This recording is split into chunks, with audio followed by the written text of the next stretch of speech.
आणि तुम्हालाच नाही, माननीय बोरगावकर तहसीलदार साहेबांना दिले, बरोबर आहे, कलेक्टर मॅडमना दिले, SP ना दिलेलं आहे, तिथल्या PI ना दिलेलं आहे, बरोबर आहे. त्या प्रत्येक जळकोट तालुक्या म्हणून तालुका समिती आपला मतदारसंघ म्हणून त्या दोन्ही तहसीलदार आणि PI सर्वांना दिलेलं आहे. एकूण मी 18 विभागाला पत्र दिलेलं आहे.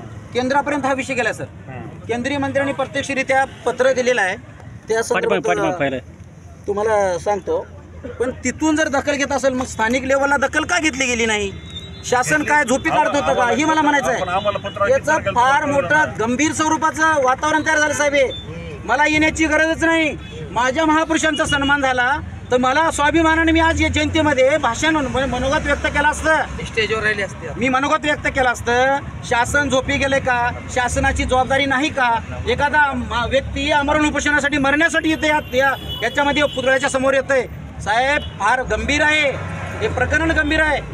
तुम्ही दखल घ्या, हे तुम्ही गांभीर्य घ्या या गोष्टीचं. फार मोठा कष्ट झालेला आहे मला, कारण मी 31 तारखेला एक दिवस अगोदर जावं, माझी प्रकृती बरोबर नाही, कारण प्रवास केला तर मला काहीतरी तकलीफ होऊ नये म्हणून मी एक दिवस अगोदर आलो. आणि एका कार्यकर्त्याने मला फोन केला असा असा विषया संदर्भात, तुम्ही तिकडे पुतळ्याकडे यायचं नाही. मला दबाव टाकला गेला साहेब काल, ऐका, दबाव टाकला गेला, तुम्ही जाऊ नका वगैरे सगळ्या काय गोष्टी.